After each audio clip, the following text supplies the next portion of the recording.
I want to first thank Angela, congratulate you for the journey that you have walked, and also thank the people that have been around you. Such a big journey, it's such an important thing.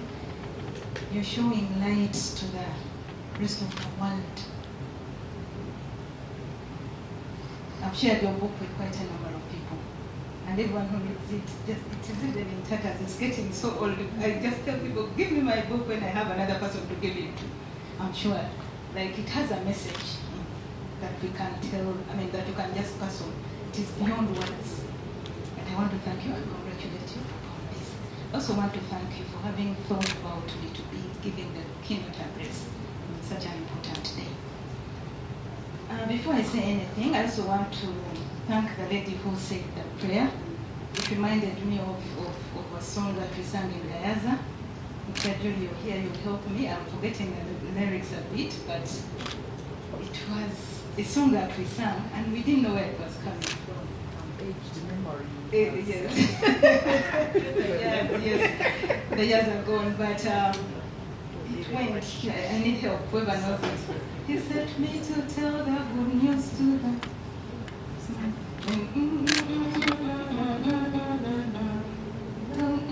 that they can see and set the downtrodden free and go tell everyone the news that the kingdom of God has come, and go tell everyone the news that the kingdom has come.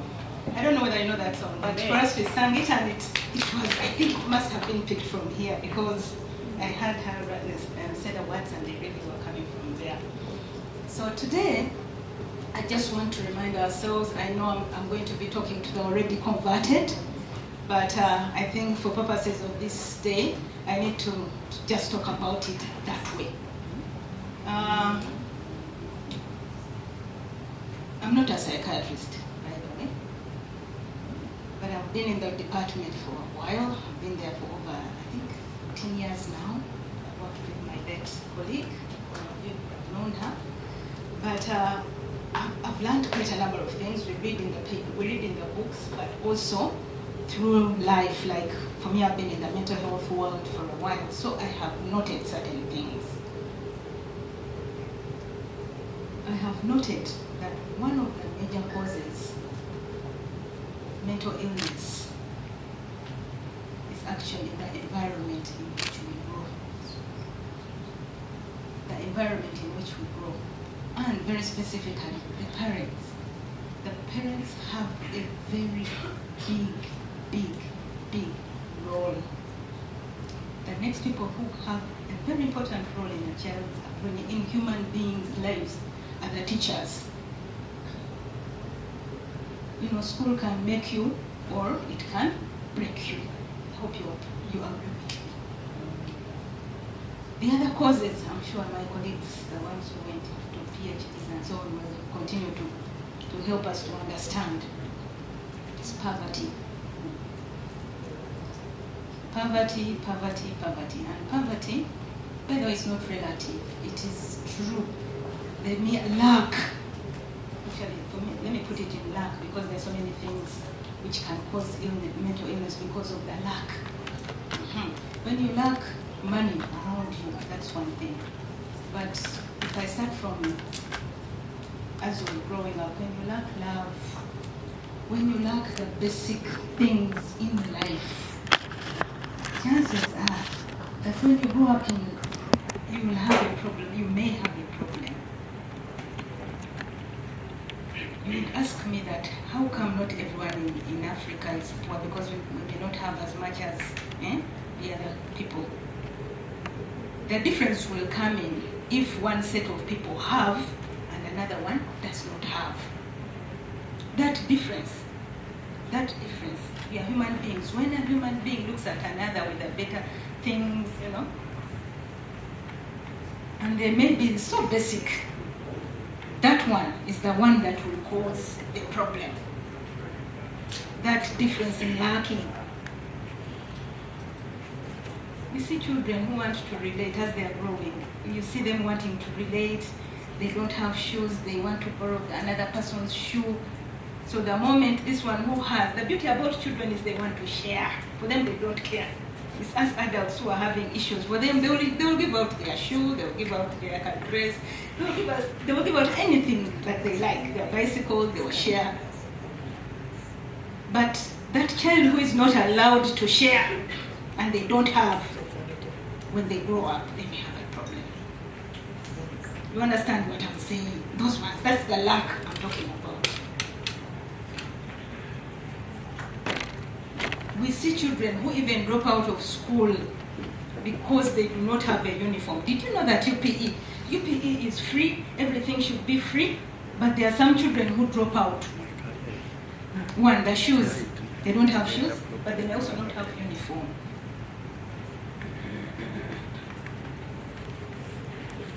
And the lack continues, the lack of now basic education. Start off from there, and that one, later in life, it will affect this child, or this person, this individual. There are people who live in families, and it is okay, like everyone has. I mean, we are all at the same level. Colleagues, do not be deceived that every child in your home state or in your home feels the same way. There are some who feel they are loved, some who feel they are not loved, some feel that you're oversending them, Bantu Miliza, and for them that will be the problem.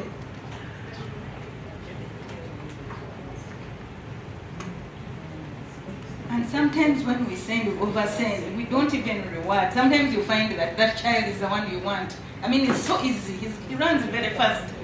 But if you do not reward them, they will take it in another direction. They will know that in as much as you may want them. But if you don't tell them that I'm doing this because of this, and it is a positive, you take it on the positive side, this child will be affected. You may take them to the best schools, you may tell everything may be so good. But if they are feeling as if they are not there in that home, so many times we should try to check on our children. And they will tell you, Mami is a Tonjagala.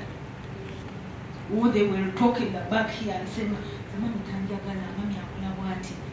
And somehow another child will bring it to you and say, Mputomagala.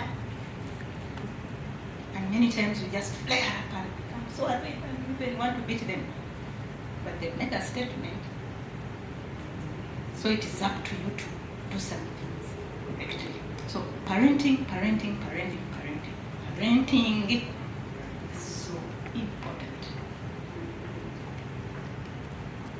By the way, these children you see, they may know this is mommy and this is daddy, but they can get a second parent.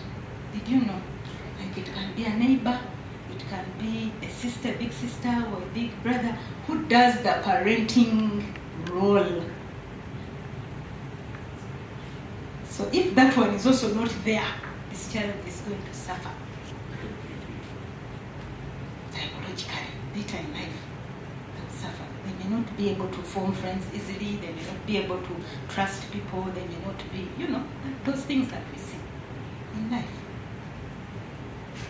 It's not overt mental illness, but it is a problem. It is a problem. I'm sure Dr. Namakula will talk about it. It is a problem. Those things that come, they mount. It's not yet diagnosable, but it is a problem. So parents, you can be another person's parent. You don't have to be the one to be the biological parent. So that one, I have said, is a major cause of mental health problems. Not be illness, but even later it will be leading to get into a mental illness. The other thing I want to talk about are schools. I don't know how much time I have, but schools. Hey, again, just like I said, they're like homes, by the way. They're like homes. Children come, they play, they associate, they do many things. But some children do better than others. So that difference there may affect your child, may affect that child who is not performing to the best. sometimes the children who are naturally not okay, God usually gives them something else. They'll be the best footballers, they'll be the best, they'll play a sport, they'll do something that is good. So the Lord has some way. So this child will be seen in that direction, and they will also feel big and important, and they will be the best in that area. So nature doesn't give bad things. Now it is us, where even the best thing, or those schools which do not even have sports, where this child could see themselves excelling, really going and failing all the exams as it were, and they'll come out knowing they are terrible people, or they are bad, or they are not worth being. Are we together? So the need for schools to put up extracurricular activities, because there are some children who will excel there. Even if someone is second, there are some children who want to always be the best. So even being just the second may not be good for them. But if they can do something else where they now will be the best, that can be something, it will boost their mental health. I know of a school that had Kiboko Squad. I don't know whether you know that. Kiboko Squad. And once you do something so terrible, they stay along, their school is around the river, the Lake Victoria. And they refuse them to go to that lake. No going there. So if you cross a certain point like this, you go to Kiboko Squad. But children are very inquisitive. And it is a beach. Can you imagine? With sand and what? Everything beautiful is there. Shells, they took shells, but they pick the ones that are this side, the ones that have come too much on this side where they can get it. So these children, there I know of a child who crossed and they went and played, and I think they forgot, they even played some football.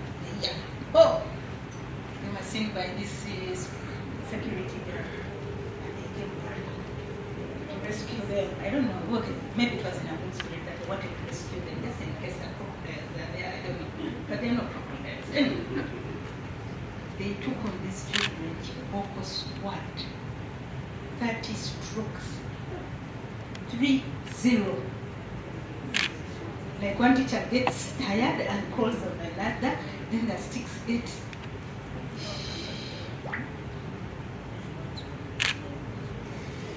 So I just told this teacher, what is this you're doing to these children?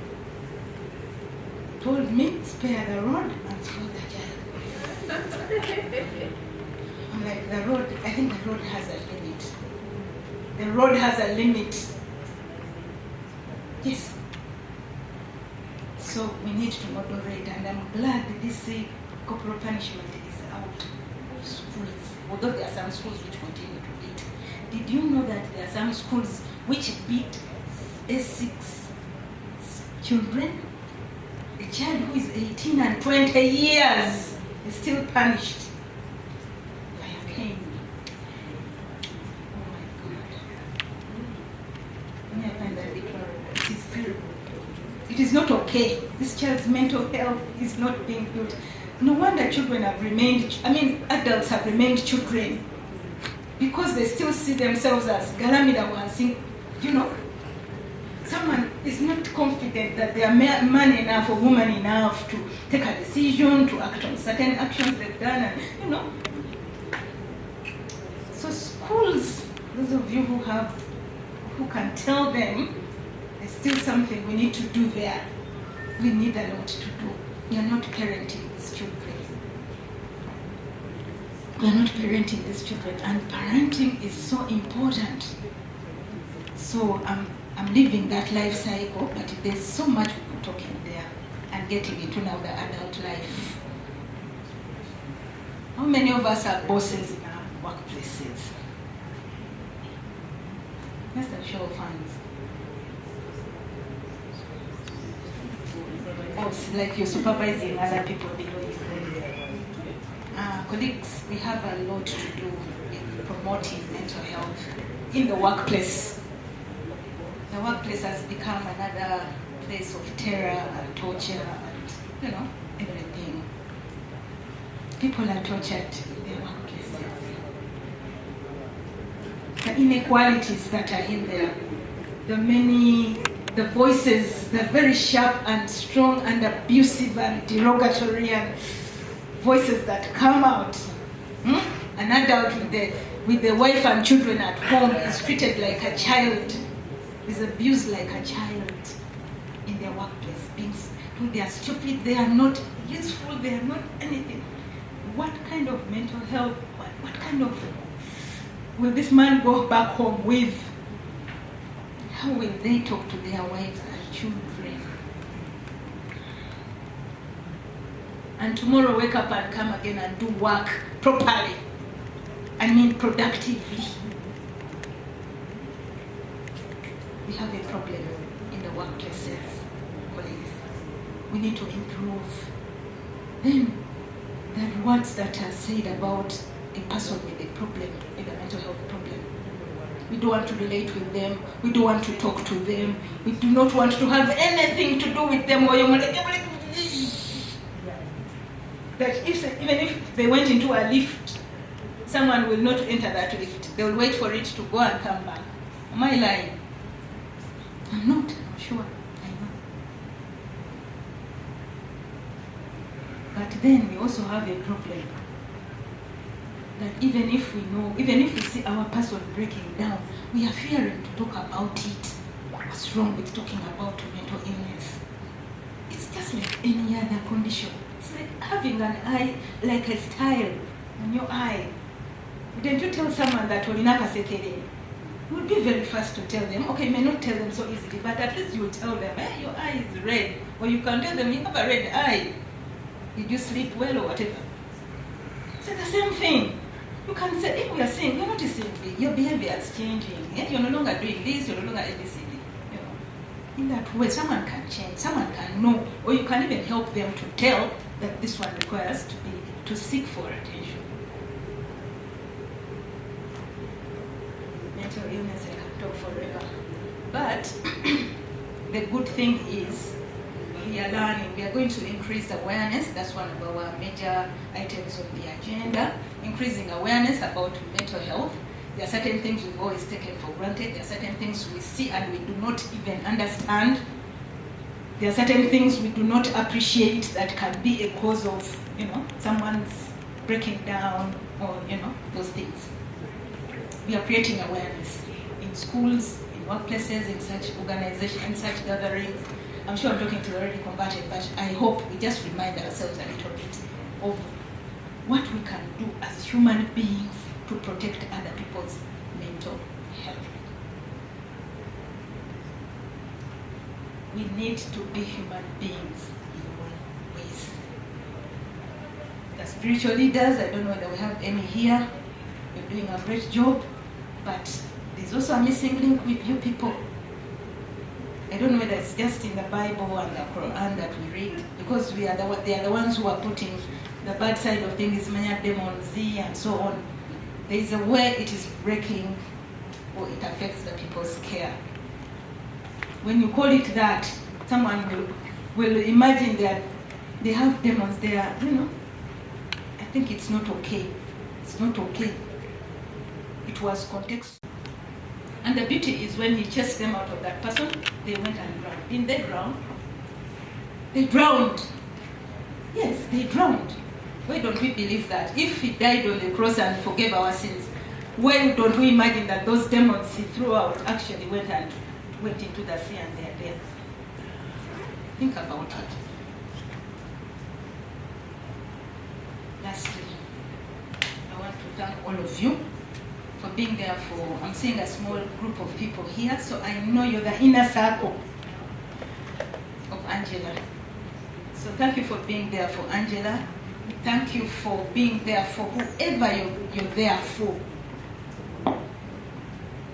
These are all lessons, these are life lessons. There are so many people suffering out there, they don't know what to do, they don't have anyone to care for them, they do not know, they do not even understand their illness.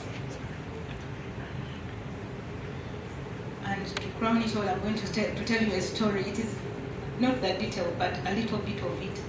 I have a relative who got sick. He has a mental illness. But her life is just like, for me, it's a textbook. She was born of a 16-year-old, 16 and 18, following a rape. As the mother went to the well to fetch water, this young man found her, raped her. She goes home. She didn't even know that she was pregnant. She didn't know even when she became pregnant. She was not aware. So they were asking her, who's the father of that? And she didn't know. She didn't know how, like that time when they raped her, that's when she got pregnant. So they asked her whether anyone had slept with her. And she said, yeah, it was the other man. That's when she now tries to, what could have happened? Anyway, that story was there. To cut it short, they told her, okay, when you deliver, you take the child to the father. That's another thing that parents do. The moment she delivered, they put this 1-year-old onto the veranda of the parent of the boy. So it's the aunties who begged the sisters to this boy, are the ones who begged and said, no, you first breastfeed a little bit until ekikundi bwe kinaavaako mumutulete. We shall take care of the child. So luckily they allowed, and she went and breastfed somehow. But this is a child who is not, wanted. Anyway, she was later brought up by the auntie. Along the way, the auntie brought her, I think she was about 3 or 4. You know, those kids can lift other children.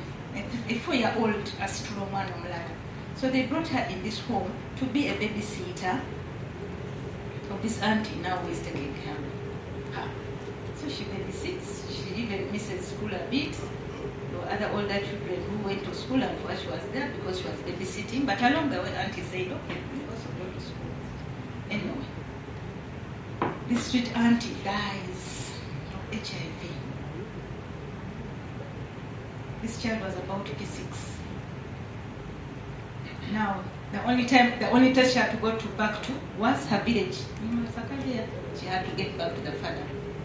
Getting back to the father is like, their child had never been with the father. She had not. So she was there, things were not moving well. There's this stepmother now in this home who is not, all those issues. Now, school breaks off a bit. I don't know whether she went to school, completed her P7, but okay, it's possible she completed her P7.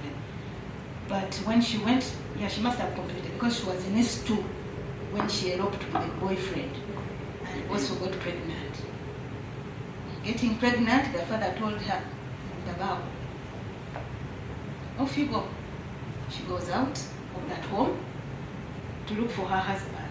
The husband tells her, I'm not ready for marriage, I'm not here for you, please excuse me. She delivers her child fine, but gives it now again to the mother of the boy, of the father of this child, the grandmother now.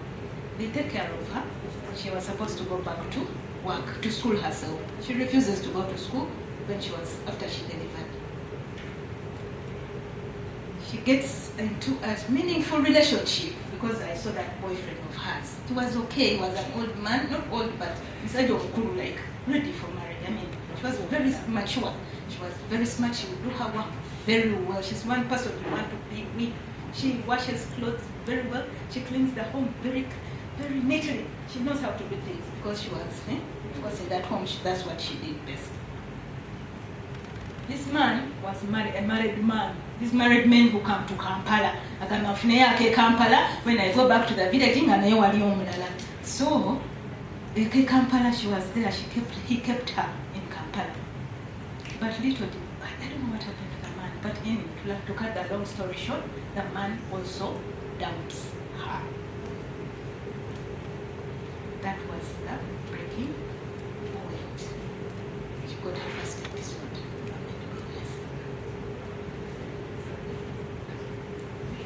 What made it worse was we had called her into our home to keep care of our home as we had gone back to school, and I was with my husband. So my husband came back earlier I thought she thought that she would stay around. But when my husband came, she knew that she had to go back. But she had no way to go back. She had no way out. And she broke down. But these are things, these are normal things we do in life. But until when it becomes stupid. Colleagues, I can talk until tomorrow, but I want to stop here and leave you with this message that you should not be the person to cause a mental illness to another. You should not be the boss, the beautiful boss that is required. Be the parent. Be the rescuer of a child who is being abused and be their parent. Be the one to save the next mental illness. That is my prayer and message to you. Thank you very much for listening. Nabeera n'omwami wange nga sirina buzibu bwonna era nga tutambula bulungi, naye ekiseera kyatuuka ne tufuna obutakkaanya. Ne ndaba ng'embeera ekalubi, mu butuufu embeera yagaanirira omwami wange. Ne nsalawo ntambule muviire nga bwe ndi mukyala, nali mmaze okuzaalawo abaana baali 2 nga sijja kubaleka ate nga baali bato nnyo, era nasituka ne ntambula n'abaana bange n'enjija e Kampala. Ate nga mpulira nti bw'otuuka e Kampala eriyo emirimu, tosobola kulemererwa bulamu kubanga emirimu mingi osobola okukola. Mu butuufu bwe najja e Kampala nayanguyibwa, nasisinkana bakyala bannange abaali beekolera egyabwe ne baŋŋamba, maama nga bw'ozze mu kibuga ogenda kufuna emirimu. Nasanyuka kubanga nange nali nzize nga njagala mirimu, nsobole okuyimirizaawo abaana bange nange obulamu okutambula. Abakyala bali abakyala abeekolera egyabwe. Abakyala nabasanyukira kubanga bandaga essanyu bannyaniriza era ne baŋŋamba titogenda kaaba, togenda kubonaabona, omaze okufuna omulimu. Nabeegattako ne ŋŋenda nkole. Mu butuufu wano bw'oba ogenda tebakugulira bubi buli mu mulimu ogwo, wabula bakulaga ebirungi ebiri mu mulimu. Omulimu guli gwali mulungi kuba tegwaliko kapito ti oba onoonoonya entandikwa. Gwe kapito kunaaba kwerongoosa n'okwogera obulungi ng'omaze okwefunira ssente ezigenda okulabirira abaana, ezigenda okukubeezaawo. Nakola omulimu, mu butuufu ku mulimu eyo gy'olabira ti omulimu guno si mwangu. Omulimu tegwali mwangu kubanga nasisinkana omulimu guli ng'oluusi okola n'ofuna, oluusi ng'okola n'otasasulwa. Omulimu gwankaluubirira era nalabira ddala obuzibu obwali mu mulimu bwe saasobola bannange kundaga mu ntandikwa, wabula obuzibu ne mbwezuulira. Natuuka mu mbeera ey'okubeera nga n'ekyayi, mpulira bubi neenyiye, ne mbuuza nti kati nkole ntya. Awo we nasisinkanira ekitongole ekya Strong Minds Uganda ne batandika okubeera nga banzijanjaba. Sijja kugamba nti nasoma, wabula bajjanjaba omuntu eyali omulwadde mukadde ako, kuba omusomesa bwe yambuuza bayina thermometers aba Strong Minds ze bakozesa eri omulwadde, era bagenda okupima yakulabira akuzuula nti oli mulwadde. Bwe bubonero buno obulaga nti omuntu alina ennyiike, obubonero buno aba bulina. Obubonero bwonna omwenda nali mbulina kuba nali n'ekyayi, n'ebyali binnyumira mu bulamu byali tebikyasobola kunnyumira, nga ne bw'oyogera n'onnyumiza emboozi nze siwuliriza kubanga nali nina ebirowoozo byankwata nga sikyasobola kudda gye nava, ate nga ne bwentuuse nkaluubiriddwa. Mu butuufu bwe banzijanjaba nasomera wiiki nga zaali 6 nga aba Strong Minds bansomesa, bakyusa obulamu bwange. Natuuka okulaba nti mu butuufu bye mbadde nkola bibadde tebiriiyo. Kuba kye nasooka okulaba nti buli bw'obeera ng'olina ebirowoozo tosobola kulowooza na kyakkola. Era oba oyagala ssente za bwangu tosobola kweyiyizaawo mulimu. naye nasobola okuyiiya akalimu nga bamaze okunzijanjaba nga ntowolokose, kubanga buli lwotowolokoka obwongo otowolokoka n'omubiri, obwongo busobola okukola. Nagamba nti kangende ntunda ennyaanya, natunda ennyaanya, mu butuufu nafuna, ate sente enkole ewooma kubanga ogipulaningira esinga eri gy'olowoozezza ey'obwerere ate ng'ejja kuleetera obuzibu. Bwe nakola natunula emabega gye nava, bannange nina be nalekayo, nalabanga nabo beetaaga obujjanjabi ng'obwange bwe nafuna.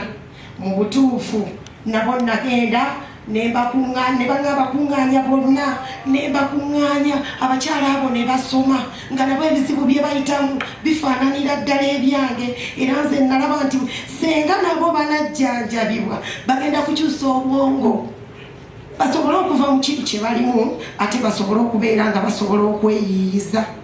Abakyala abo baavaayo nabo ne bakola ki? Nabo ne bakyusibwa, ne bajjanjabibwa. Era abakyala abo be bamu abakyala bosanga ng'alina bizinesi ng'akola kiri ng'akivuddemu, kubanga buli lw'obeera ng'olina ebirowoozo tosobola kuyiiya, era olabira ddala nti guno omulimu gw'oliko gwe mutuufu, so ng'omulimu gw'oliko bambi guba mukyamu, gwakuleetera bulwadde nakusaana woozikirire, olw'okubeera nti obwongo bwo buba bukwatiddwa, ebirowoozo biba bikukwefuza obwongo nga tosobola kuyiiya. Byenfunye mu strong minds. Ku kyalo kwendi nasobola okuŋŋaanya bakyala bannange ne mbasomesa, bakyala bannange ne mbajjanjaba abayita mu mbeera ey'ennyiike. Abakyala abo nabo bwe bamala okusoma balabira ddala nti basobola okweteekerawo bizinesi ne bakola, asobola okuyiyawo akantu akatonotono n'asobola okulabirira abaana be. Ku kyalo neefuuka munene, nesobola okulondebwa ku kyalo nga n'abakyala, kubanga nsobola nange okukola ki? Okusomesa bannange. Strong minds ennyambye. Ate ina engeri gyekubudaabuda, bagendanga ne bankubiranga akasimu ako, akasimu ne bakakubira ne bayogera balina eddoboozi eddungi ennyo, naawe n'owulira ng'ofunye banno, kwegamba ennyiika eri gy'olina mu mutima nga tokyalina ayogera naawe, n'owulira ng'eweddewo, n'owulira essanyu ku mutima, n'ofuna okutowolokokera ddala kubanga naawe ofunyeko bw'oyogera nabo. Bannange nze neebaza strong minds nti enjije wala, enjije gye nali strong minds entaddemu essuubi, nze ate ayina ssuubi kuba nali manyi tisobola kukola ssente nempeerera mwana, olwaleero nkola ssente abaana bange basoma. Ne bannange abaali mu Museguli basobodde okuvaayo ku street ne batandikawo emirimu ne bakola, ate ng'olaba nti akola ddala nga mukkakamu nga n'obwongo bwe bukoze eki? Nga bukkakanye ng'atowolokose, kubanga omuntu alina ebirowoozo obutasobola kubaako kyayiya. Neebaza nnyo strong minds nti egendera eddala mu maaso n'okugenda nga etuuka mu bakyala abalinga nze bwe nali, basobole okujjanjabibwa kuba omulwadde aba talina kyasobola kwekolera, naye omuntu ajjanjabiddwa naawona n'atereera obwongo, n'obwotereera obwongo n'omubiri gwokutereera, era ofuna amaanyi osobola okukola. Bannange aba strong minds nze mbeebaza kansuso ti bannange mwebale nnyo, mwebalire ddala, mukyusizza obulamu bwange, nfuuse munene, nfuuse w'amaanyi, nze ani ate ali leero mu kifo kyo? Bannange mbeebaza. I'm very, very honored. Thank you so much, Vision Group. For me, it is deep, it's personal. Thank you, Strong Minds, for the people you brought.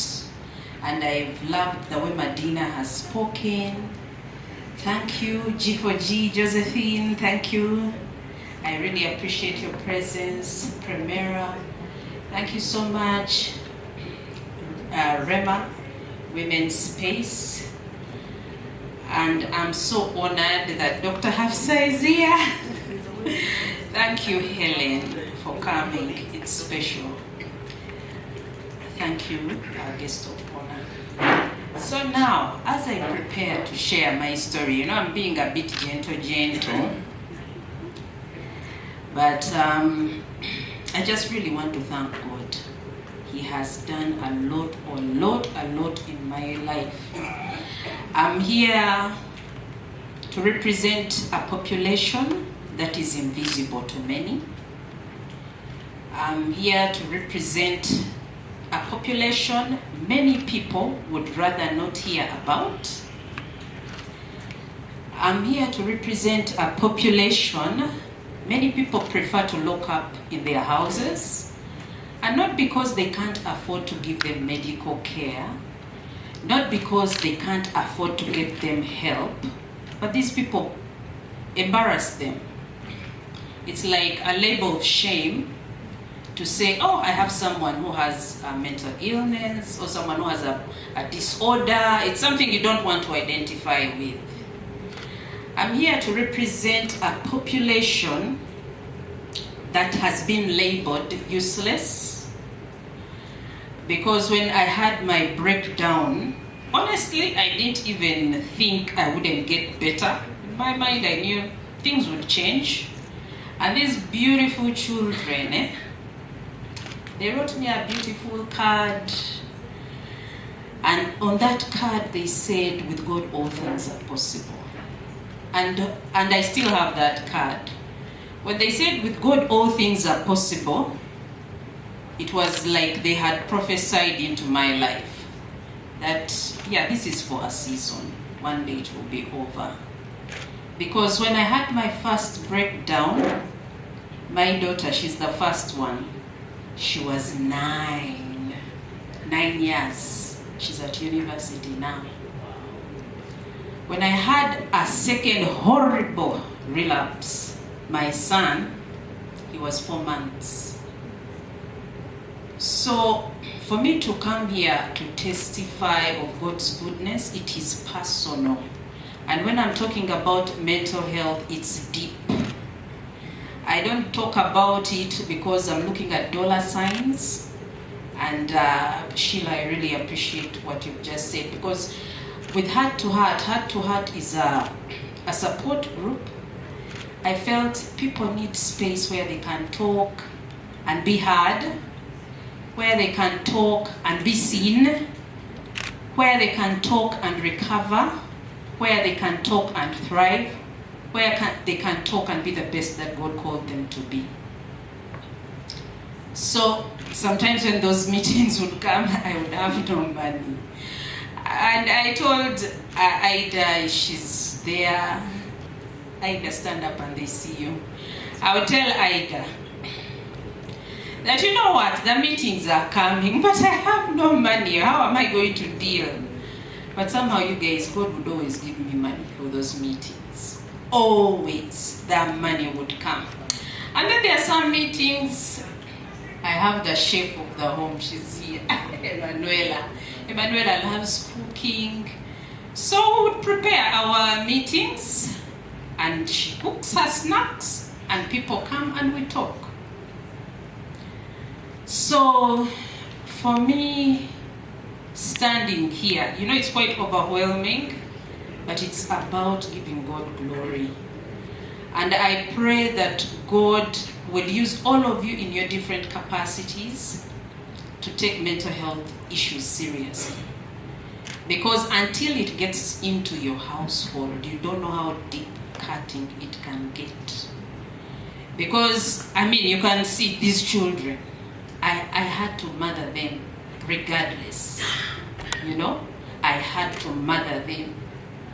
And I'll give each one an opportunity, just a minute or so, just a minute. You say hi, don't fear. Not now, I'll tell you, yeah. But it is hard work being a mom. It is hard work making sure you also work. It is hard work making sure you have a wholesome life. So for me, the reason why I wrote this book, I wrote it as a gift to nations, not just Uganda, because for me, I'm thinking global. I wrote it so that people can know anyone is vulnerable. You don't have to overfast strip for you to have a crisis, because actually in all my crises, I never stripped naked. You don't have to be so poverty-stricken to have a crisis. Anybody is vulnerable. And one thing I want to share is that let's mental health proof our homes. And my message here is mainly to the men. And I'm telling you this, any man, the best gift you can give your children is loving their mother.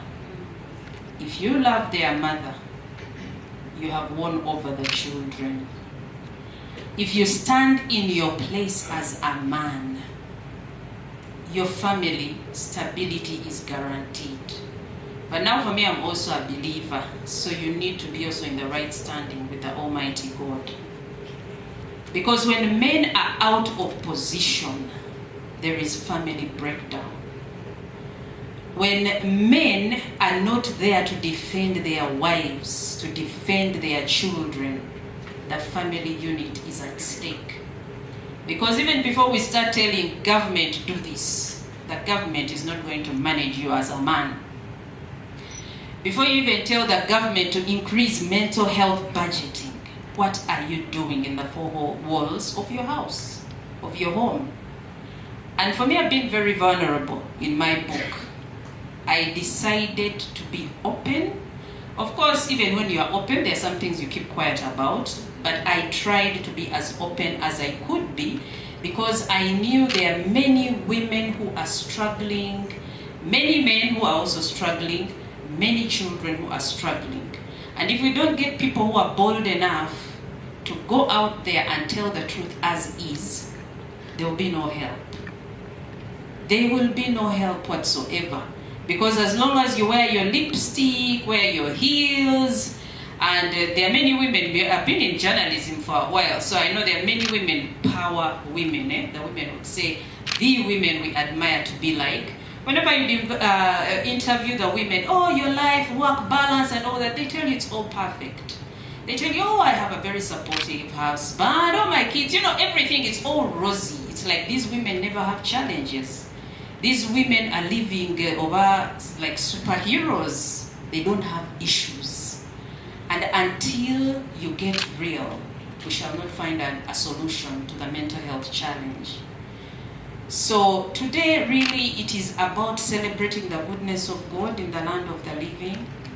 Because once upon a time, I didn't even know I would be able to get people together to celebrate my testimony. And I know my sister went home to be with the Lord, but when Dr. Hafsa was speaking, she said something very deep. If the mom cannot be there, there's usually somebody who is there. And for me, my big sister, Keturah, was like a mom. She actually used to tell people, this is my twin who came 7 years later. That's what she did, when she introduced me to people. So for me, with my sister, we come a long way. I know she went home, so yeah, that connection is gone, but she left memories. She taught me to love. She taught me to forgive. She taught me to give love a chance. So she wasn't the kind of person that just because you're going through a challenge, quit. No. She never went down without a fight. So I learned to fight, but to fight in love. So even later on, why I want to summarize this, the Mental Health Awards, I named them in memory of my sister, Keturah Mental Health Awards, to remember the contribution she made when I was struggling. Because my sister would just look at me and say, hey, Angela, we need to go for a tea. She would just look at me. For me, people who know me in New Vision, in fact, are shocked. There are some people who said, Angela, I never knew you had mental health issues. Because I was always smiling. And that was my life. I didn't want to tell people my tough times that I was going through. I always cared so much about public opinion. And I said, Chinocho, I have to swallow and keep it to myself. But until one time when I broke down, I realized I have to learn to speak up. And so the reason why the Keturah Mental Health Awards, my sister taught me to love. She taught me to support people, and actually she taught me not to judge people. Because regardless of how you look like, she loved people. And one person I want to recognize and thank God for, it's Timothy, and I know he didn't expect me to thank God for him. But Timothy was there when I lost my sister. Timothy, he was the only man who held my hand, apart from one of our pastors, when my sister passed away. I come from a challenging background, so my brothers were not there. And that's why I said, men, please stand. We need you. For me, I'm not one of those women who says, you men, or what? Men, we need you. Please stand. So he was there. He held my hand while I was crying, all those things. But he was there. And for me, Timothy holds a special place in my heart, and I'm really thankful that you came. Thank you so much. I want to say something, just a little bit from my book. It is on page 151. I choose to be an eagle in the storm. Drawing from research I did online, when eagles turn 40 years, they are faced with a decision of dying or surviving. Apart from surviving, I include thriving. You know, the thrivers, we are here. Please, thrivers, you say, let me see you, just your hands, thrivers. Happy to have you. So as well, because it's an important aspect of healing. The reason why an eagle is faced with this major decision is because its wings have become too heavy that it finds difficulty flying. The eagle's beak has become too curved that it cannot pick its prey easily. Its claws are too curved that it cannot hold its prey. Bottom line, the eagle must do something to remain relevant, survive, and thrive. It flies to the mountaintop where it spends 5 months rebranding itself. It hits its beak against a rock until it breaks, which is a painful process. I could compare this to what I was experiencing during my journey of recovery. I had to hide myself in the rock who is Jesus. The process of rebranding continues. When the new beak grows, he uses it to pluck out his claws. After the new claws have grown, it uses them to pluck out the old feathers to enable new feathers to grow. For the eagle to rebrand itself, it is not a day's event. I have learned that we all have to remain committed to the process if we desperately desire transformation in our lives. Then the ego, it is ready to soar to even greater heights. But I missed something there. By the time this process is done, the ego has a new lease of life of between 30 to 40 years. Then it is ready to soar to even greater heights. This is how God keeps renewing our youth. Yours too can be renewed. Yeah, the reason why I have read that is so that we realize that sometimes you can be in a storm, and sometimes when you meet up with your old friends. I met up with a friend recently. Hey, my dear, she was telling me, Angela, I built this house, I bought this car, you know, and then when she's telling you all her achievements, you are looking at yourself and you're wondering, hey, where am I with this? And later she tells me, hey, Angela, I invited you to tea, but can you imagine? I'm the one who talked. Anyway, next time I will let you talk.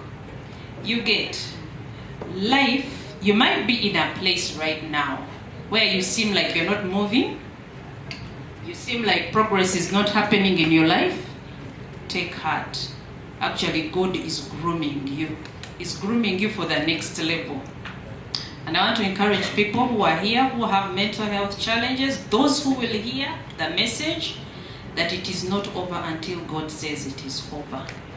Keep going, keep fighting, and my call to government, call to action, let's give more money to mental health, more budgeting, and families, let's love our people, let's support them. our government institutions where people have sometimes, there's a season you might need to be admitted. Let our staff be loving, let our staff be there and handle the challenge in love. Because sometimes, yeah, it is hard. So I don't want to stand here judging any medical person. It can be hard. Every situation is unique. So for God and my country, thank you so much for listening to me. I'll let each one of them introduce themselves. My son is so bored. Let him start. He loves cake. Then hello, my name is Nathan. How are you all today?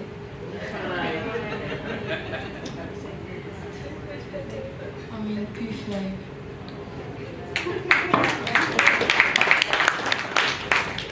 I'm Nsimbi Jordana Emma. I'm in senior 5, Spena.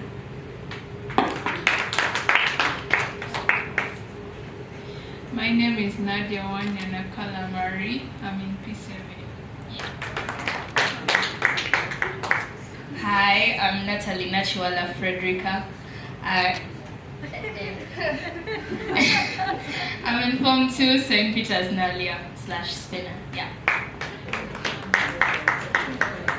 Hello, I'm Benjalina Teresa Namazi. I'm in 3rd year, Uganda Matters University.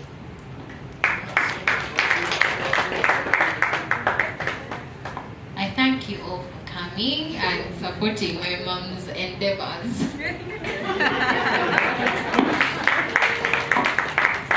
thank you for listening to us. I'm so honored to be here on this day, this auspicious day, when we will be launching Angela's book on the World Mental Health Day. How did you choose this day even for such an occasion? Today is the World Mental Health Day. And the theme for this day is making mental health and well-being for all a global priority. For us in Uganda, we can say a national priority. That's what we need to vie for. It's a very important theme for the year for mental health because of all these stories that you have heard here. Mental health is very, very important. You cannot be healthy when your mental health is not working. This morning, we were talking to some people with Dr. Hafsa here. And we're telling people that the body is one whole, from head to toe. What makes you think that should take care of here to toe? What about here? I mean, this is the place we don't want to talk about. But to be healthy, we have to be both physically healthy and mentally healthy. We also told people this morning that if you do not have a leg, for example, if you got an accident or if you got, whatever, may have a cancer, and they cut off your leg or your arm or even your eye, whatever, you can still be you somehow. You can function. You can still be productive. We have people who are blind, by the way, and they're extremely productive. I've seen them. I work with one in my hospital. But if your mental health is gone, you can't do anything for yourself or for anybody. You cannot be productive. This is a part of us that we must protect jealously, that we must work to repair all the time, to promote, to protect all the time. So this theme of the year is wonderful. It's really wonderful. Also because many things are happening in the world, and because of that, the rate of mental ill health and poor well-being is going up. The numbers of mental ill health were recorded like 10 years ago, Dr. Hafsa can tell you, are not the numbers we are recording now, both here in Uganda and also globally. So mental ill health is increasing globally, more so in Uganda where we know best. Mental ill health or poor well-being will affect our economic development as a nation, as a people. When somebody say mental health is our wealth, not wrong. Mental health now, your good mental health now is your wealth. And you have exemplified that very well. Okitubulidde bulungi nnyo nti ebirowoozo bibanga bikkakkanye ng'otowolokose ng'oli musanyufu nga Nalongo bwe mulabye and you're glowing. That's when you start being productive. Right? That is what we are talking about. That is the well-being we are talking. You saw Nalongo talking here. She was glowing, she was happy. You know, it doesn't mean she doesn't have any problems, but she's able to cope with whatever comes her way. She's able to say, ebyo tebijja kukola ki nze ngenda maaso. I mean, things will come. But when you are mentally healthy, you're able to handle these issues. You're able to move forward like Angela is moving. You're able to thrive. That's what we are talking about. We want to dispel the myth that when we talk about mental health, we are talking about Butabika Hospital.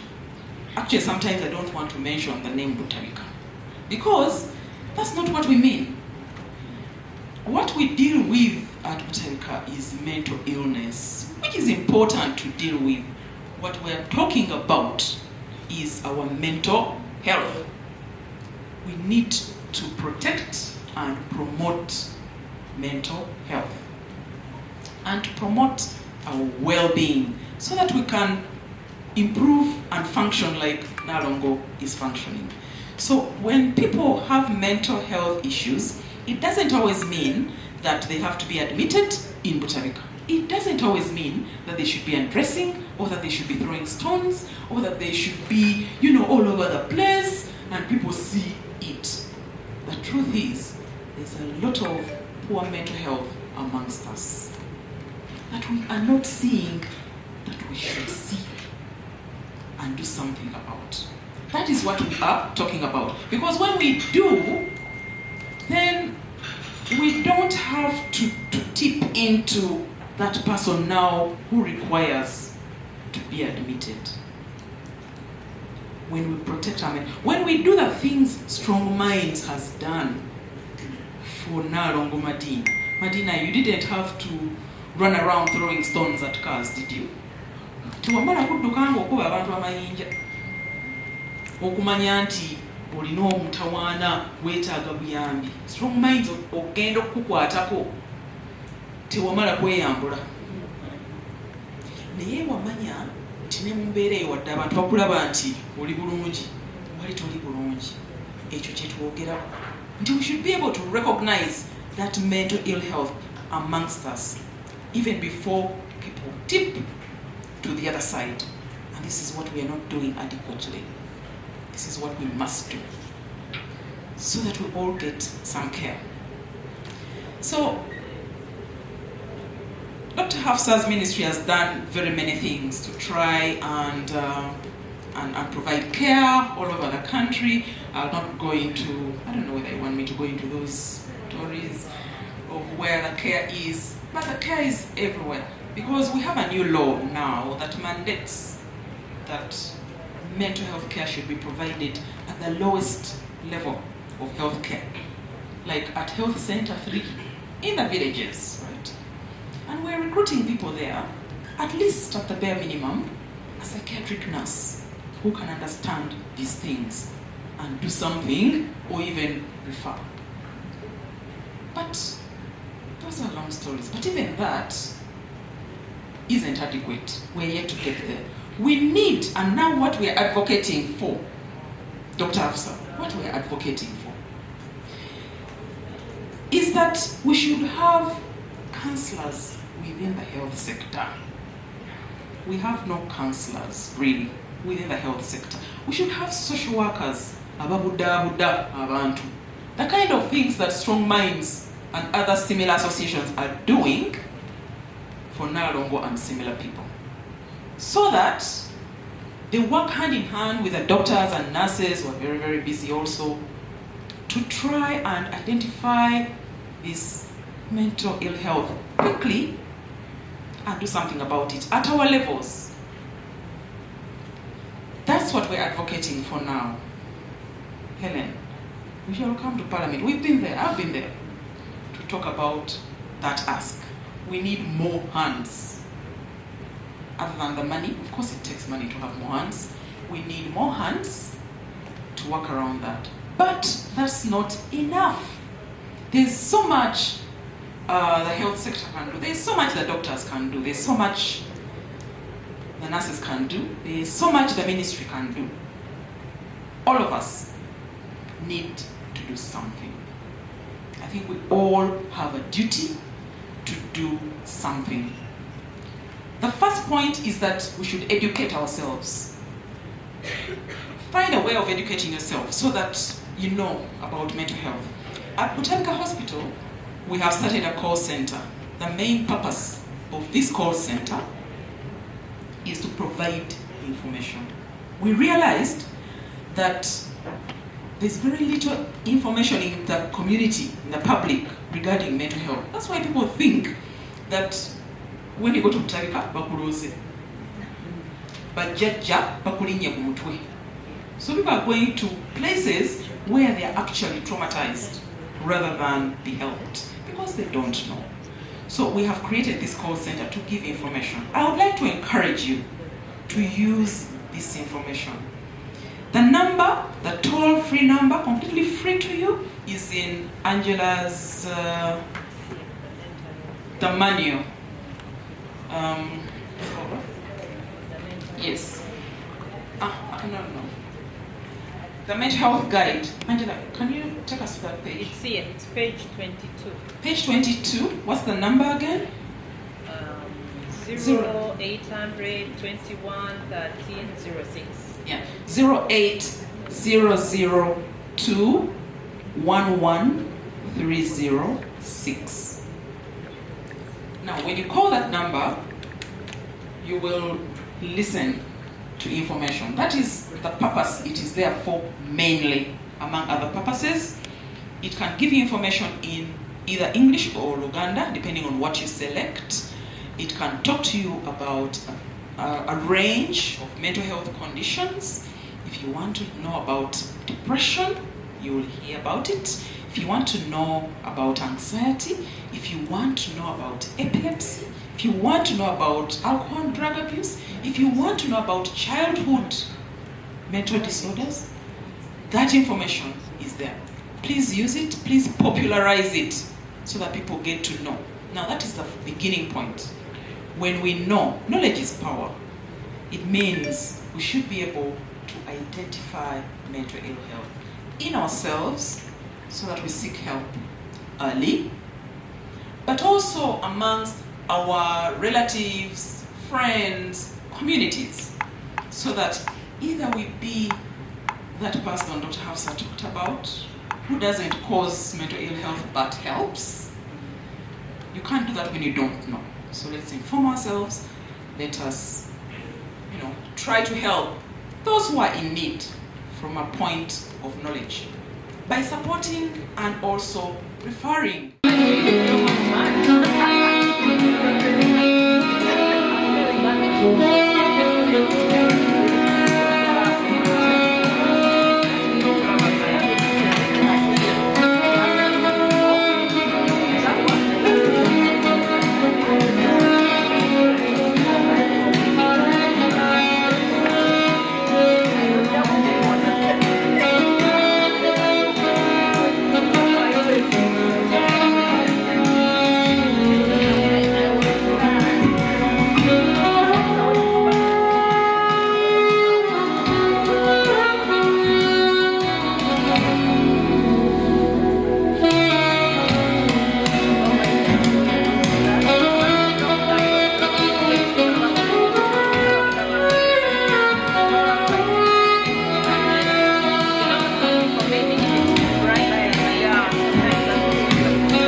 is here. We shall count down together from 5.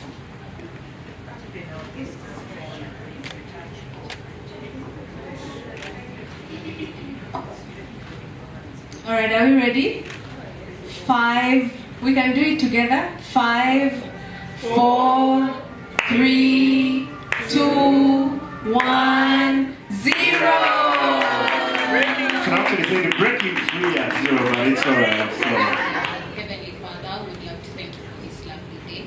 We thank you for granting Angela, aka my mother, this opportunity to launch her book, most especially on the World Mental Health Day. We pray that you grant her prosperity in everything that she does, and we bless everyone that has guided her through this whole process, and pray that from today onwards, her mental health journey will continue to grow and prosper. In Jesus' mighty name I pray and believe. Amen. It's for the Vision Group, and the recipient of this award, and I'll ask you to give them the biggest cheer and hand clap, is Mr. Joseph Atukunda.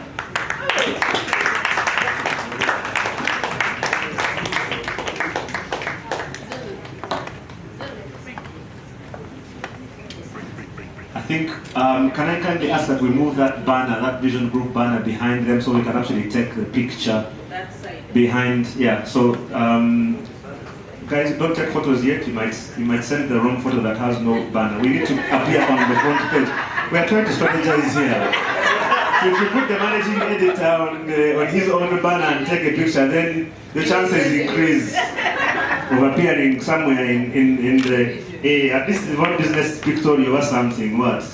So yeah. So Sheila, our first award is going out to Mr. Joseph Atukunda, who didn't come alone. He looks like he's romantic, and we thank him for saying there. You can see that he's representing the men very well. And we honor you, sir, for the work that you're doing. Congratulations to you.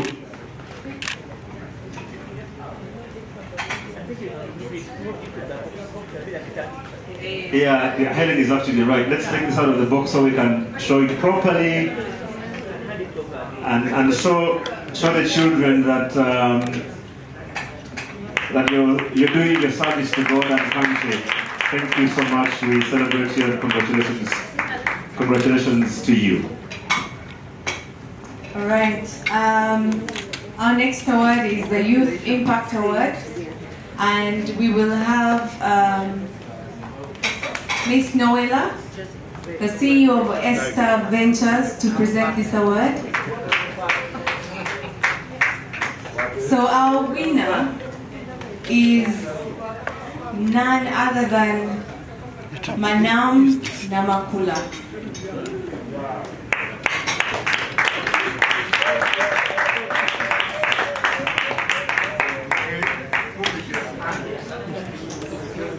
We could keep clapping until she gets here. I think it's not easy. She's done a great job. Thank you. Yes, she has done a great job. Yeah. This Namakula, thank you, DJ. That's great. The music helps a lot. Thank you so much.